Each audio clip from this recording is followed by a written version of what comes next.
Does this make your business or content look credible? As far as I'm concerned, having a setup like this is the equivalent of turning up to work in a suit covered in broccoli and Stilton soup. Although it's without doubt one of the best soups on the market, you'll look like you smell. And let's face it, a lot of people look like they smell when they appear on their webcam. I'm afraid when the virus came in and tore us all a new one, live streaming video calls and digital conferences became the new normal, and they're not going to go away, are they, Benny? So it's time to learn how to make your live setup look more professional and have people judge it for all the right reasons.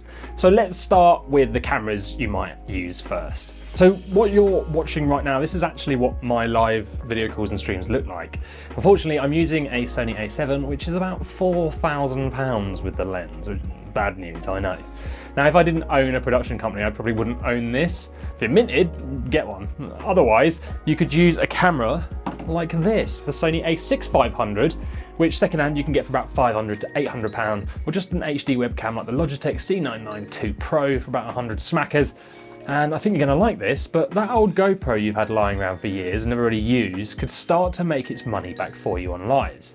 And GoPros have super wide lenses, so you can create some cool look. The best thing is, if you're a business owner, you can buy a new one, take it on holiday, have a bundle of fun with it, and expense it.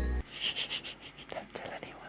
So that's your camera options. For a lot of video cameras and GoPro options, you'll need one of these things too, a cam link. This helps it talk to your computer.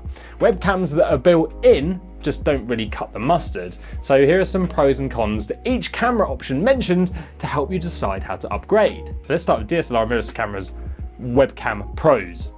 You can make this cool blurry effect like I've got now called bokeh. Image quality is top notch. You can play with the settings to get the picture to look just right.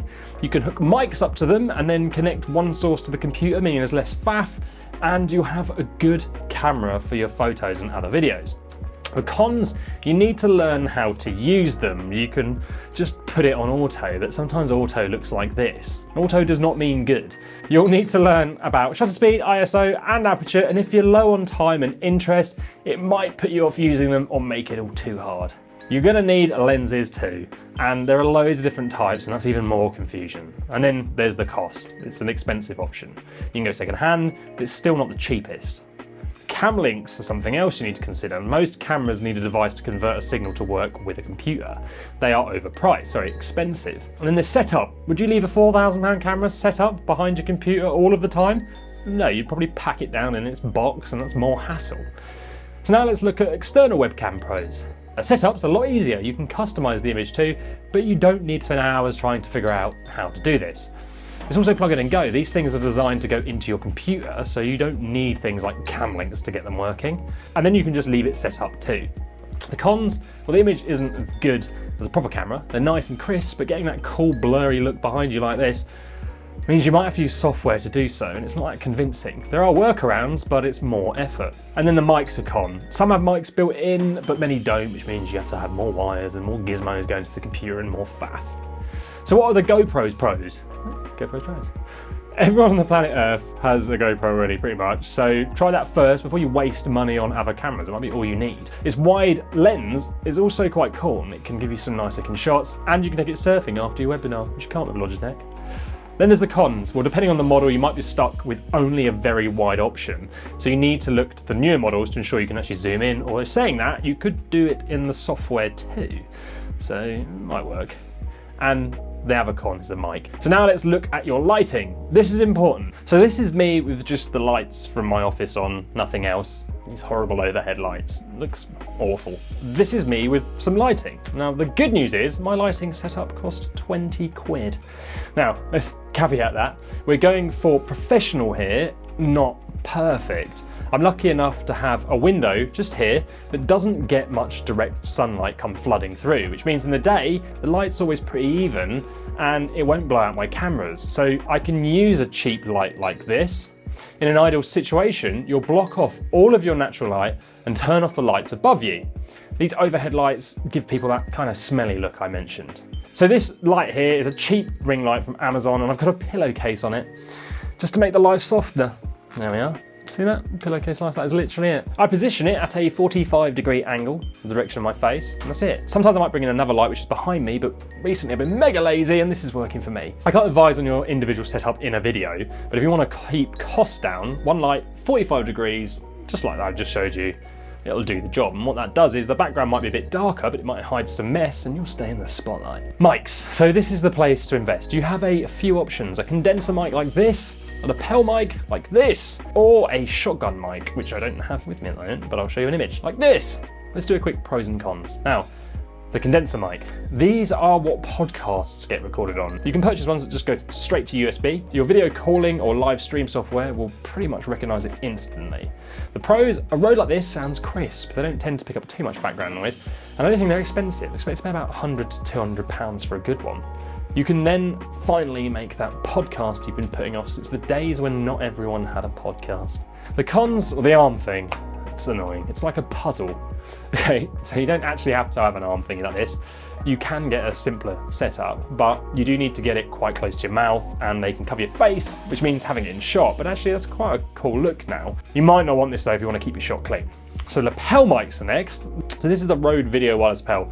The pros are you can move about with the lapel on, you can do standing presentations. So I recently produced a live where the presenter was getting up and moving about and doing all sorts, and it looked sweet as. Often webinars and presentations are really dull in video calls, and this just gave it some energy. Other pros are the battery life is good, they sound great too, and they're affordable. Cons, well, you need an adapter to plug it into a computer. If you don't have a camera which will accept audio inputs, it's a bit of a faff otherwise. So then shotgun mic. So a shotgun mic points down from above your head. If you listen to the videos on this channel where Dave is presenting, he's using one and it sounds ace. Now the pros, personally, I think you get the best sound with these. You see them in Hollywood all the time. You can keep them out of shot too, but the cons are you need a boom arm, which is more space to crowd in your office and you can't move about unless someone moves the mic with you. Also, I tend to find that if you are at a desk and the boom points down over a desk, you get a lot of echo. I get one of these if you were planning on doing video shoots in the office too. So that's sound. Now we move on to the last thing, your look. I actually painted this room for filming. It's my spare room at home. I wanted something a bit more interesting and unique. It's not a big room. And actually what you can't see is there is a total mess in here. Never show your mess. The benefits of a proper camera like I use is I can blur mess. Things like Zoom have this feature built in, but it's tacky. And I feel that the issue with lives is that they do look tacky. So design a backdrop that works in real life. A plain wall's boring, yes it's simple, but again our goal here isn't to be the most vanilla, it's to try and look professional, and that doesn't have to mean dull. So here's some things I think work and some that I think don't. The things that work, plants. I've got a plant there, it's a bit dark at the moment, but a bit of green helps to bring in some colour. Plants don't really distract or offend people and they work in every setting. Coloured light. You can buy coloured lights or buy a light and add a coloured gel or film to it. So if you have a white wall, position the light behind you and blast some colour onto it. Computers. I know you'll probably be looking at a computer when you do your webinar or your video call, but having something on a screen behind you that's not distracting can again add to that colour. Structured tidiness. Clear space. Now look at this desktop. Here's the things that are usually on it. If you were going to use it as a background, just pick them up and put them on the floor. Looks so much better. Spend time on your set design. You only need one that works. Play with your lighting, camera settings, and look. Give it half a day and it'll pay off dividends. Things to avoid. Mess. Sounds obvious, but shelves full of stuff and objects everywhere leaves for a really bad first impression. Virtual backgrounds are another thing I just don't like. Zoom especially gives you these fake backgrounds which leave this blur around you, and again it's super tacky. Now I've seen some that actually work quite well, but when you chat to someone who's clearly got a fake background, you're always wondering what's behind the scenes. I always like to imagine they've kidnapped someone and they don't want to show them, but they just had to hop on the Zoom. Banners. Your pop-up banner is an eyesore. Sorry, they work at exhibitions, but they're not the pinnacle of set design. Sitting in front of loads of branded banners is desperate. It's tacky and there's too much going on. Boring walls. I touched on this before, but a plain wall can look just as smelly as a messy room. Put a shelf up, ping a coloured light onto it, and it's like spraying on deodorant. And this is my final tip, the most important live streaming video calling webinar tip in the world. Get your camera above your eye line. Looking up someone's nose is the worst, the smelliest, and even if you do all of these things with a 10K setup, you'll ruin it.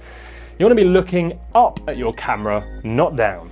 If you found that helpful and you want to learn how to set up a fancy camera with Zoom or YouTube, then these videos will help. Otherwise, hit subscribe to learn more about video marketing, presentations, and keeping your lives sweet as.